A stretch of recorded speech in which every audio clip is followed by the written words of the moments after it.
Good afternoon, students. Am I audible?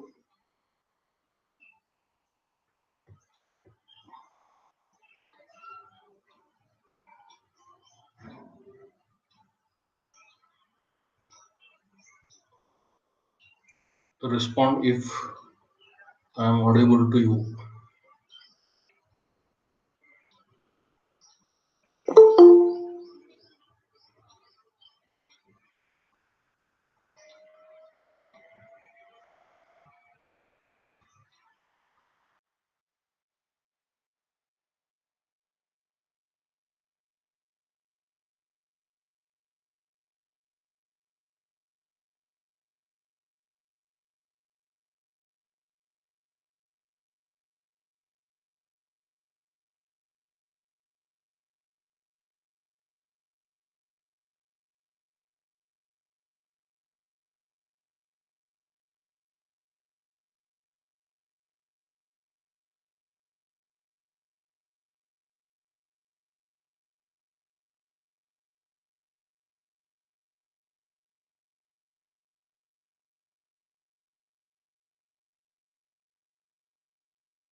Yes, hello, students. Am I audible?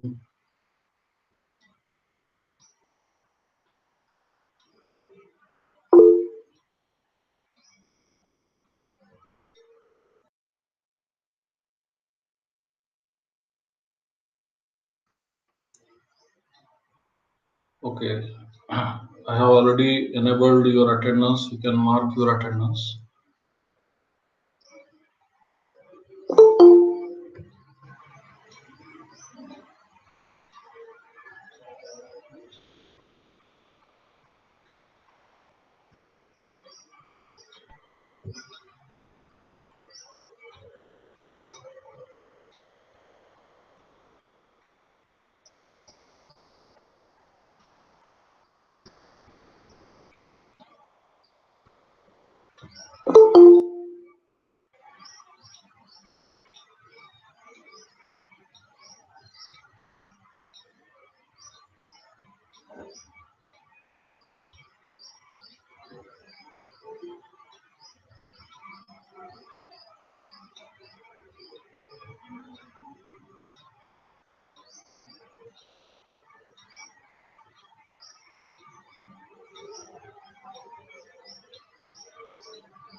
Okay, students, let us start today with the next design pattern, that is state.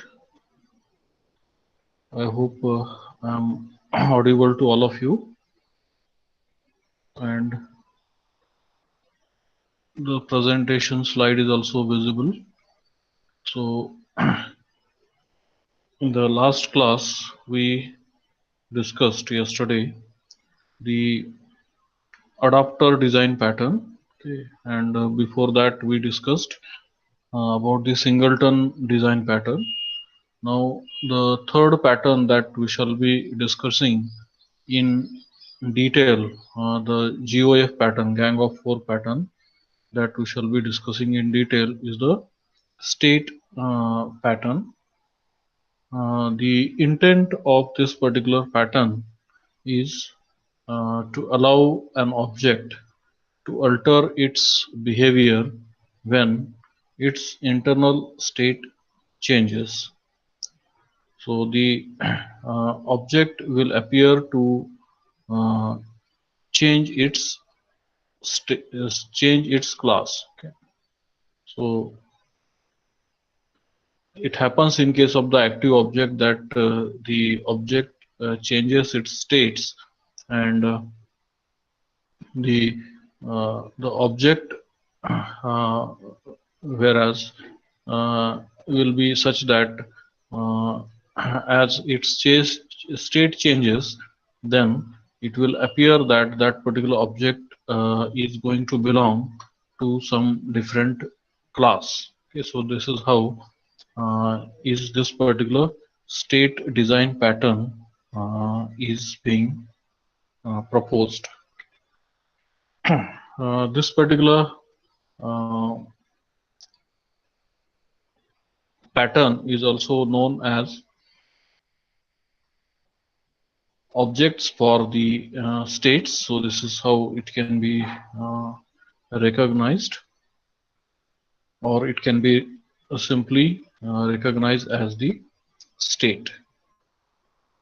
The motivation behind this particular pattern, that is the first use of this particular pattern, where these people found that such pattern should have been there, is in case of the TCP connection. Okay, so that particular TCP protocol, okay, that particular socket object, it undergoes various. It has got various states, and to implement those states of the object, uh, it is possible to use, or it is recommended to use this particular uh, pattern.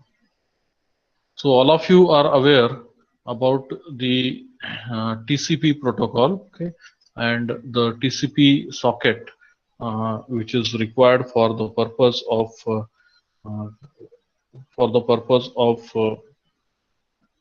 the connection between the client and the server.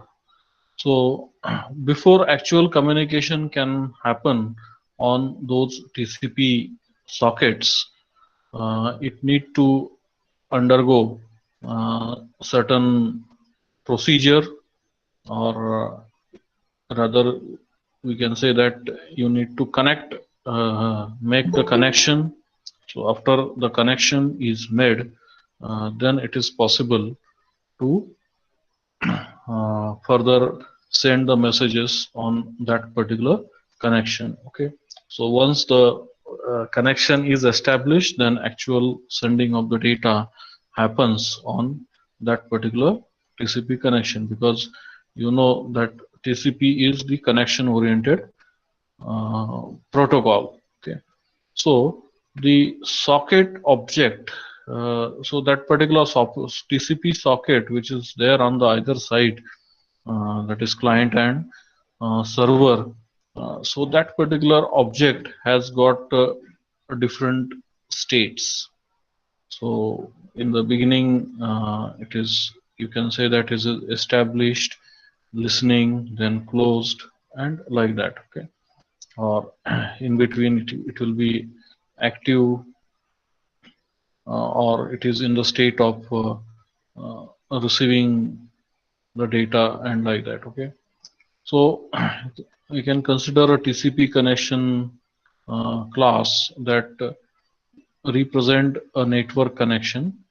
So a TCP connection object can be in one of the several different states, that is established, that is the connection is established where the actual sending and receiving of the data can happen, or it can be in the listening state, that is yet the connection is not established and it is listening, so typically for the server side socket, or closed, that is after the work is done, it is in the closed state and no further data can be transferred over that particular connection, over that particular socket.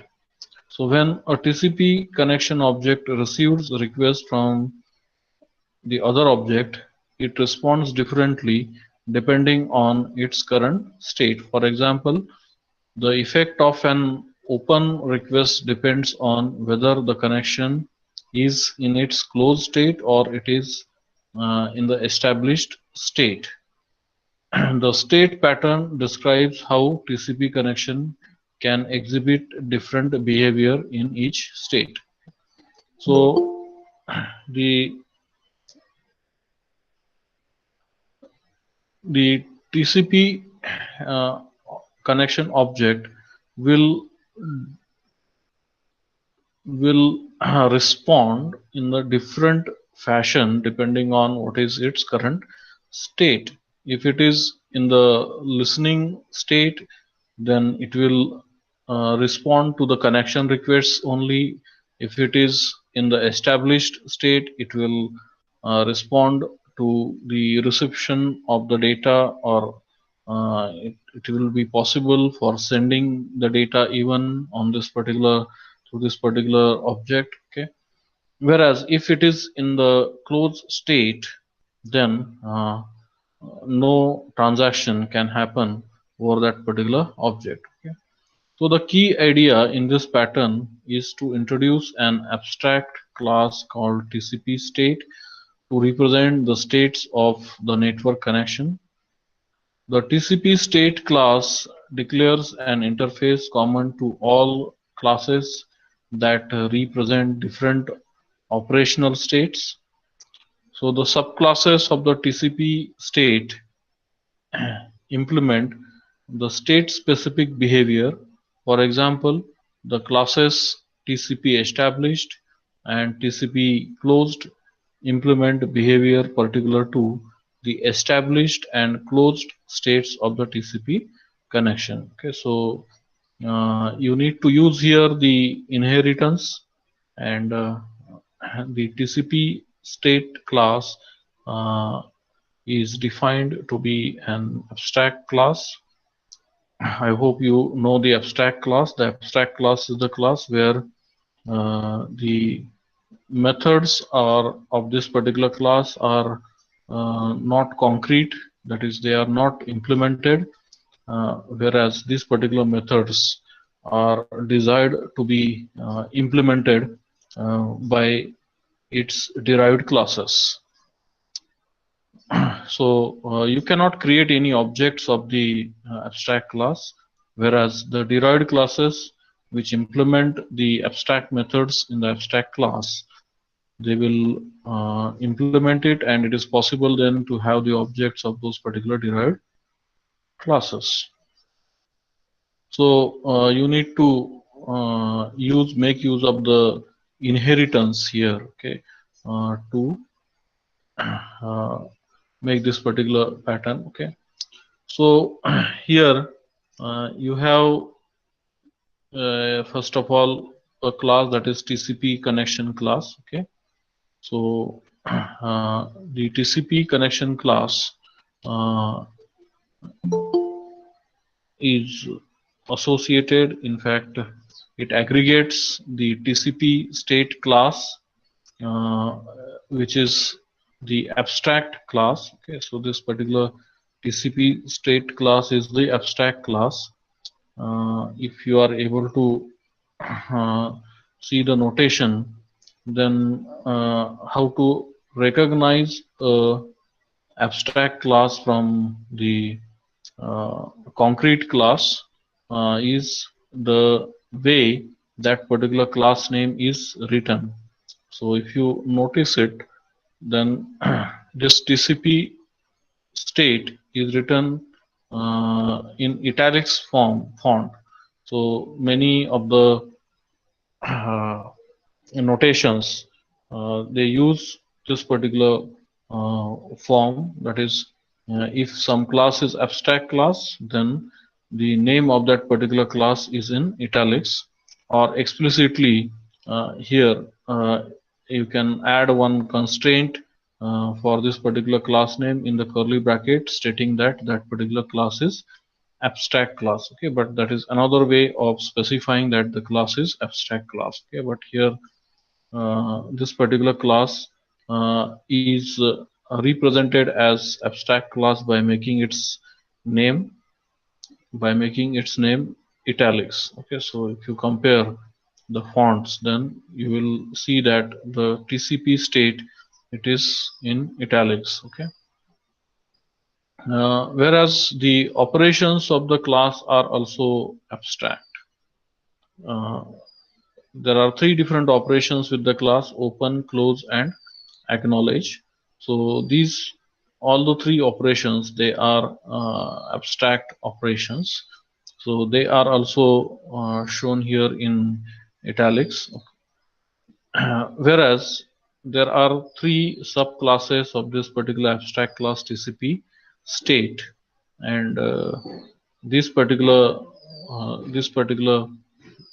classes, they implement the methods, that is open, close, and acknowledge. Okay, so TCP established is uh, uh, one subclass, TCP listen is another subclass, and TCP close is another subclass. Okay, so here how the open, close, and acknowledge methods or operations are implemented in three different states, they are different. Okay, so the way TCP established will respond uh, to the uh, to the invocation on the particular the state object. Okay, for example, here you will be creating an object. Uh, you will be creating an object, and in that case that particular uh, object, whether it belongs to this class or this class or this class. Okay, so depending on that, um, the the state dot the state dot open, so if the object belongs to this particular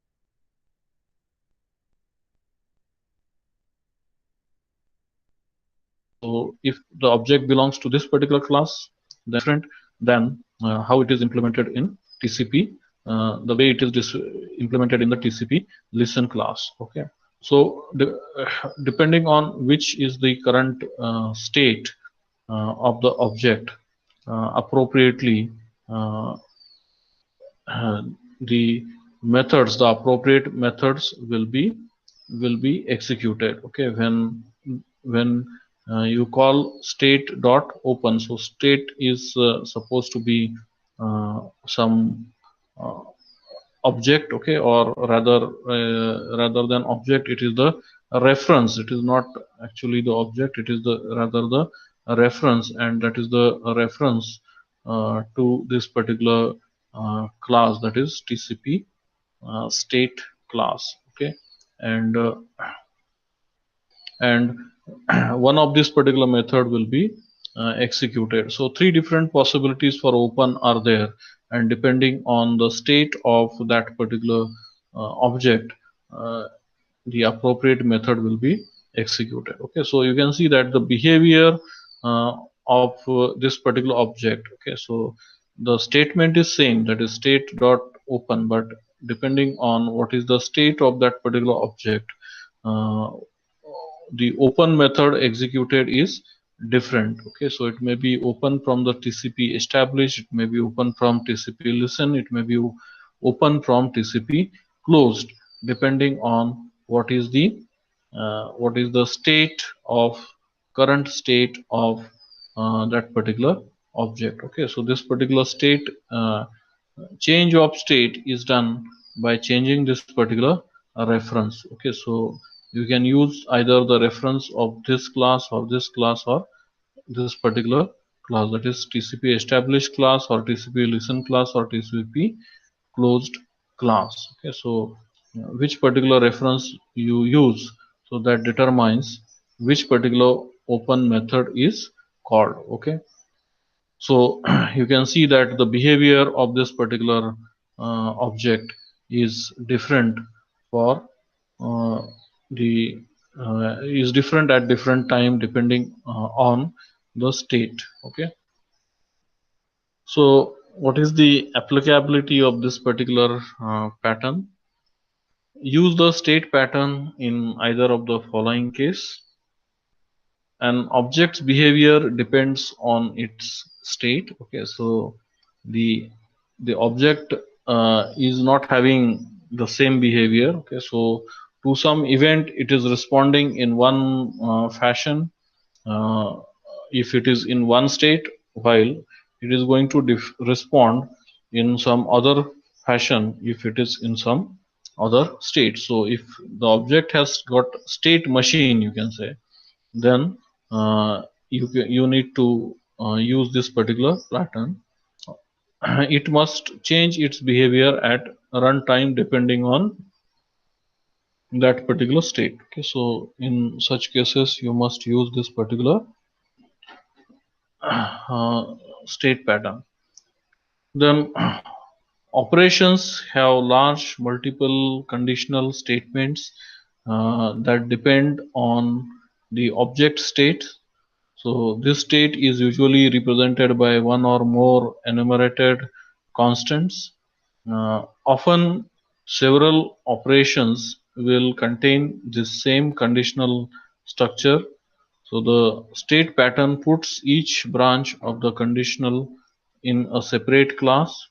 This lets you treat the object's state as an object in its own right that can vary independently from other object. Okay, so if in the implementation of some class, okay, or let us say in the implementation of some operation, uh, you may find that there are this particular implementation contain large number of conditional structure is there, particularly the switch case structure is there, and mm, there are certain cases, and all these particular cases, they are, each of the case is lengthy one. So in that case you can, and that particular, so one of the, let us say, n options are to be executed,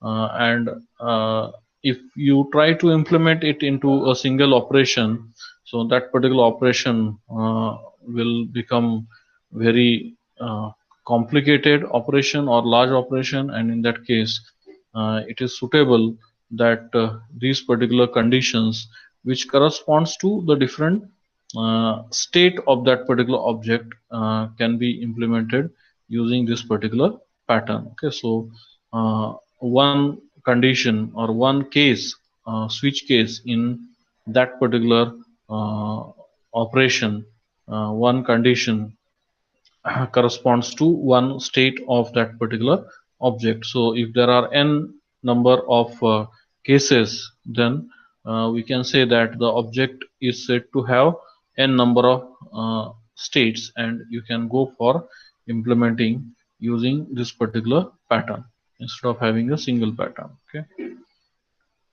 so the structure of this particular state pattern is like this, that is you have the context. So this, the context class, and this particular context class is going to note the different states of that particular class. Okay, rather the different state for the objects of that particular class. Okay. Whereas state is the abstract class which define the abstract methods, and the abstract methods are being implemented in different fashion by the different states or different classes. For example, these are the concrete classes: concrete state A, concrete state B, and like that you can have n number of concrete states. Okay, so up to concrete state n, and usually each of these particular states, they implement the same operation. Okay, the abstract operation that is being specified here. Okay, so this is the abstract base class. So in this, through this particular class, the invocation is done, let us say, from this particular in this particular request operation, there will be a statement like state dot handle. So state dot handle will call the method or the operation handle, and which particular handle method or which particular handle operation is called or is implemented depends on what reference is stored in this particular state variable. Okay, so this particular state variable, or this, rather it is the reference variable. The state is the reference variable, and this particular state reference variable may contain the reference of either this particular class, that is concrete state A, or the reference of the concrete state B, and like that. Okay, so there can be many number of classes. Okay, so at the time when this particular statement is executing, let us say if it has the reference of this particular class, then the handle operation executed will be from the concrete state B class. Okay, so though the statement is same, though the statement written here is state dot handle, but it is not clear uh, whether it is going to invoke the handle of the concrete state A or concrete state B or concrete state C, and like that. Okay, because it is not known at the design time what is the value of this particular state, what reference is stored in this particular state. Okay, so this particular call, okay, that is single call, and or the single statement is there which calls the multiple, you can say, methods or operation. Okay, so this particular statement, it call either the handle of the concrete state A, or the handle of concrete state B, or the handle operation of concrete state C, and like that. Okay, so a single representation is there, but with the single representation you are calling the different that is the call to the different methods. So this is a kind of polymorphism, and this is called the dynamic polymorphism. So here this particular uh, design pattern is making use of the dynamic polymorphism. Okay, the concept of dynamic polymorphism. Okay, so the participants in this particular state design pattern, they are the context. Okay, for example, in our example, that was the TCP connection class. So this particular class defines the interface of the interest to the client. Okay, so the client shall be calling that particular interface or that particular operation, and it maintains an instance of the concrete state subclass that defines the current state. Okay, so it is the responsibility of the context class to maintain the instance of the concrete state subclass. Okay, so that particular instance may belong to one of the sub classes of that particular state class. Okay, then next participant is the state, which is the abstract class. So in our example, it was TCP state class. It defines an interface for encapsulating the behavior associated with a particular state of the context. Okay, so it defines the interface only. Actual implementation is not there for in this particular state. Okay, but all the uh, methods or all the operations which are required, uh, they are there in this particular state class as the abstract methods or abstract operations. Okay. The next is the concrete state subclasses. Okay. So concrete here, it means that these are not abstract. Okay, that means the operations are fully specified. Okay, abstract. The meaning of the abstract is that the operations only signature are there. Okay, whereas they are not fully specified. Only signature is there, and the implementation is absent. So that is the abstract, whereas the concrete is the totally opposite of that, and the concrete classes, they are the classes where each and every method of that particular class is a concrete method or it is defined. Okay, there is no abstract method in that particular class. So these are the subclasses. For example, in the example we have considered TCP established, TCP listen, TCP closed are the subclasses, which are the concrete subclasses. Okay. So each subclass implements a behavior associated with a state of the context. Okay.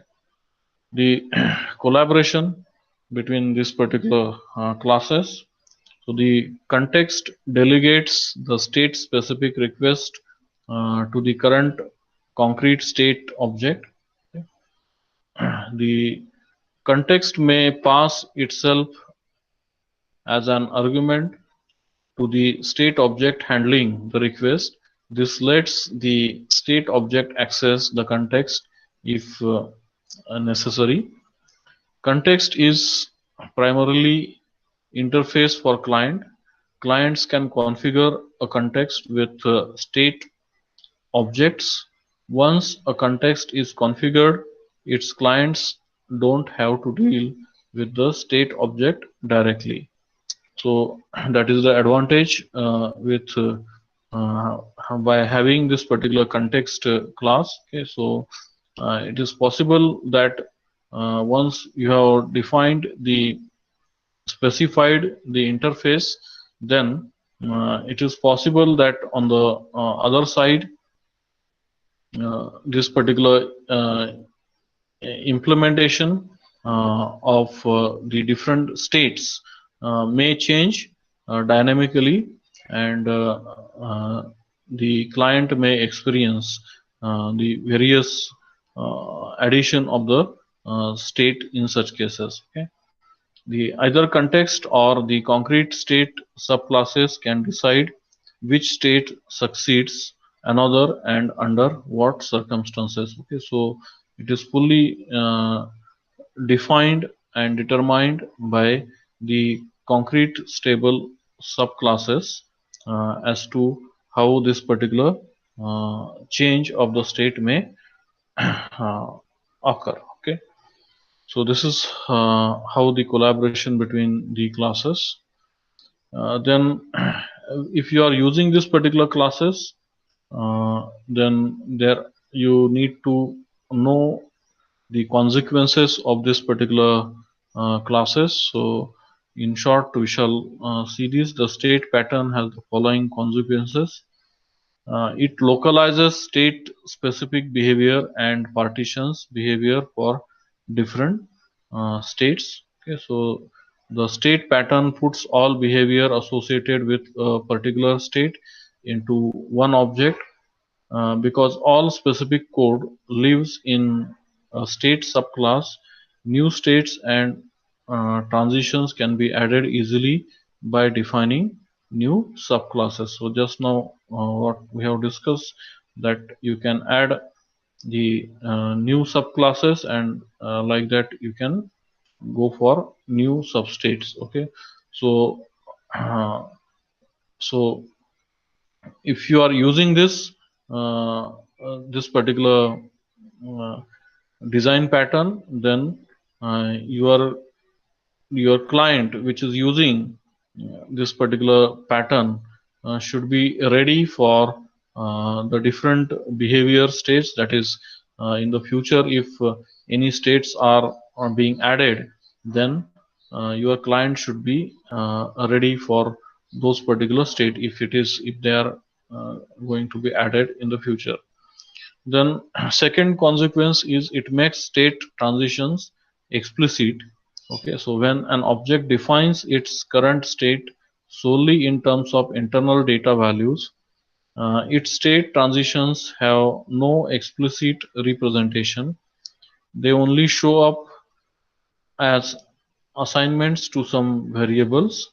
So introducing separate objects for the different state makes the transition more explicit. Okay, so here changing of the state is nothing but there are different object for each of the states. Okay, so it is the transitions, they occur by replacing the contents of some reference variable with the reference of the appropriate uh, with the reference of the separate objects. Okay, so the separate objects exist for each of the classes, subclasses. Okay, and the transition, they are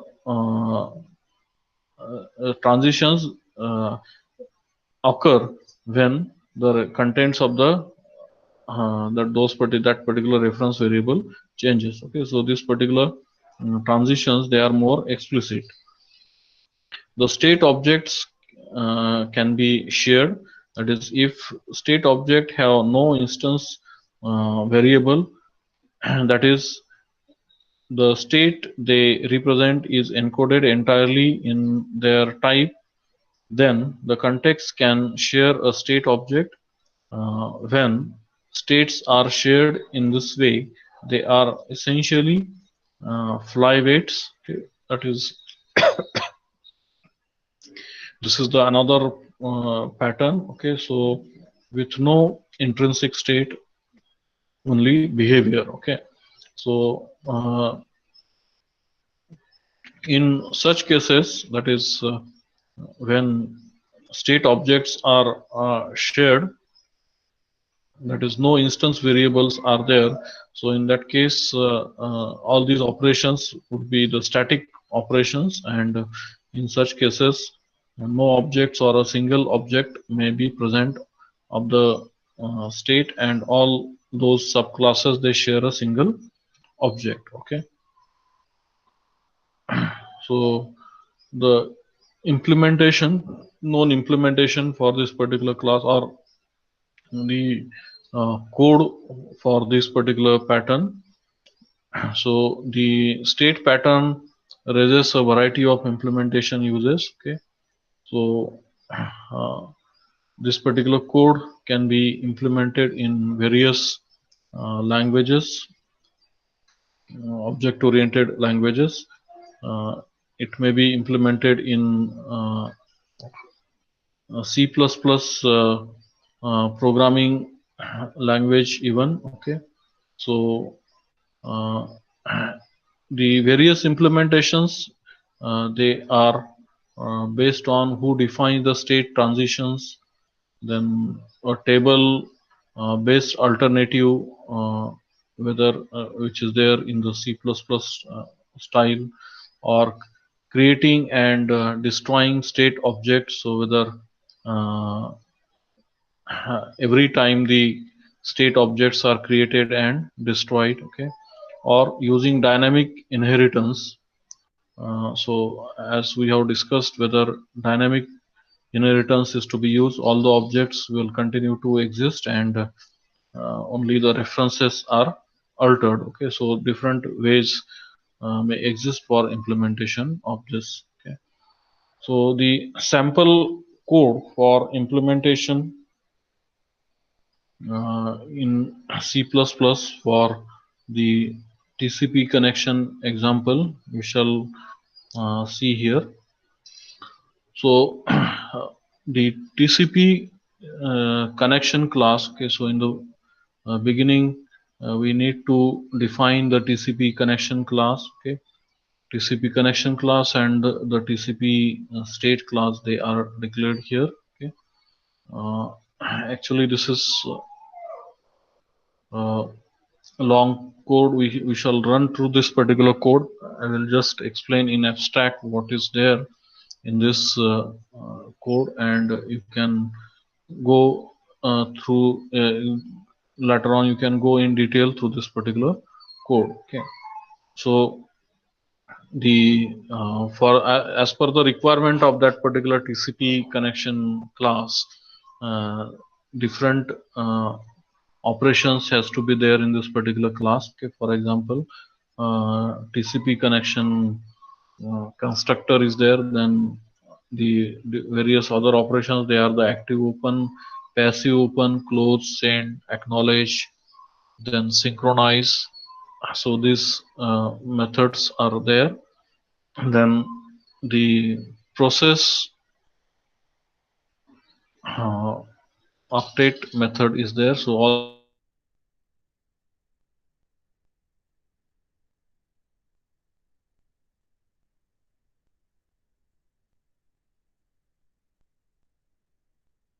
these operations are that is publicly available. Then private method is there, that is the change state. So this particular change state method is the private method. So from outside the class this cannot be called. So change of state happen only internally.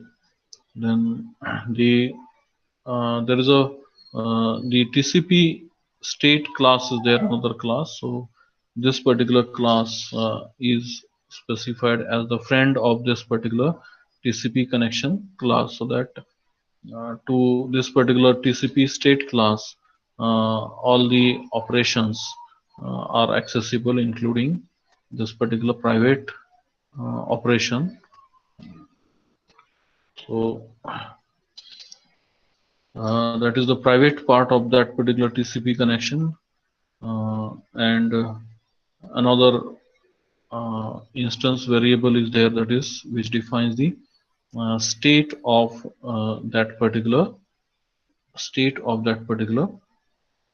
object. Okay, so the object may take various states, and those particular states belong to of course uh, the it is of the type TCP state. Okay, so this is the reference variable into which the references of the sub object of the subclasses are can be stored. Okay. Then the TCP state class has got various operations. These particular operations are there, which are of course the abstract operations. So they are written here as the virtual. In Java, you need to write these operations as the abstract. You need to proceed it with the abstract, while in the C++ style, they are written here as virtual. That is, their implementation is not present here. These are the transmit, active open, passive open, close, synchronize, acknowledge, and send operation. Whereas uh, protected operation is there, that is change state operation is the protected operation. So that is not publicly available. This is the implementation of the constructor TCP connection. Then this is the implementation of the change state. Okay, so the new reference is passed here, and to that particular state variable, that new reference is assigned. That is how the change of state may happen.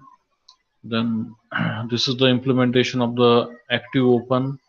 It opens, it calls the open for state active open, so it calls that particular method. So depending on what is assigned to state, so state may be assigned the reference of any of the subclass. So this active open uh, will be called. Okay, so it may be active open of any of the subclasses. Okay, so in the similar fashion, passive open, then the close method. Okay, so this is how the close method is implemented, or the acknowledge method is implemented. Okay, so all these methods which are there in the TCP connection class, so they are just called on the state reference. Uh, so this particular state reference may dynamically contain any of the reference. Okay. Then this is the implementation for uh, the various operations of the TCP state. Okay, so because it is abstract, so there is no implementation. You can see that it is just blank. Okay, so because they are virtual, all these are virtual. Even in C++, this may be required, but even in Java, you don't need even to implement this particular or write this particular operations in this particular fashion. Okay, so these need to be blank, because these are the virtual methods, or there is no implementation. So, or because they are written virtual there, so even if you are writing anything in this particular methods or operation, it will be ignored. Okay, only the operations which are implemented by its subclasses, those will be only be considered. Okay. Whereas the TCP change state is implemented here, that is not the concrete, that is not the abstract operation. So it calls the change state, and it passes this particular object to it. Okay, so that is how the state can be changed. Then the subclasses. Okay, so you can see that TCP established is the subclass of TCP state. Okay, so this is the C++ style of writing the inherited class. Okay, so TCP established is the inherited class from the TCP state. Okay, and it has got it creates the instance of this particular class after it is invoked for the or when you need to create the instance of that particular class. Okay, then or rather, to create the instance of this particular TCP established, you need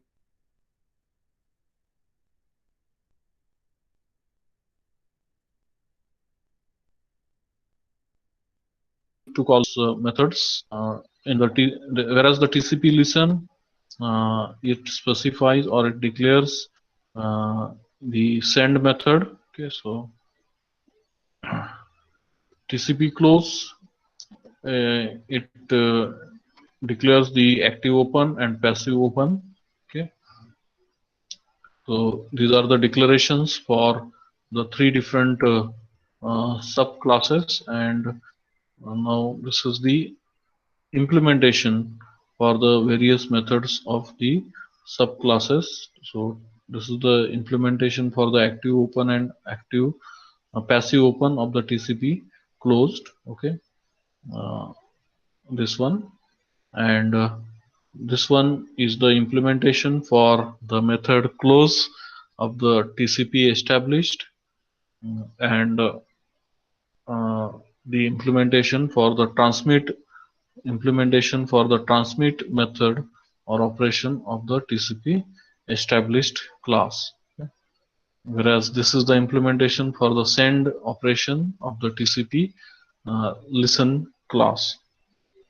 So like this is the implementation, and yes, any doubt in this? Anyone has any doubt?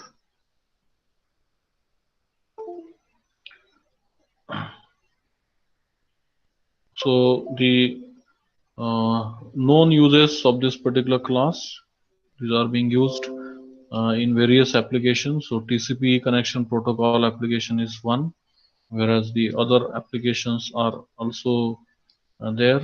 So the other application, it is being used uh, hereby in the drawing editor framework. Okay, so that particular diagram has been shown here.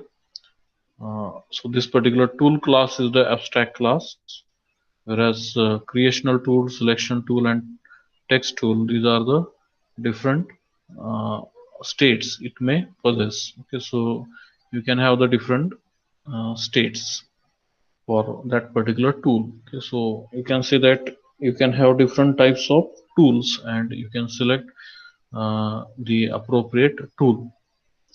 So you can find the appropriate applications for this particular state class in your mini project or project. The related pattern for this particular state, they are the flyweight pattern, or the state objects are often the singletons. Singleton uh, we have already discussed. Okay, but closely related pattern to this is the flyweight pattern. So today we have discussed this particular state pattern, and one last pattern is yet to be discussed, and that we shall discuss in the next class. So if you have any queries on this particular uh, state design pattern, then you can ask those queries.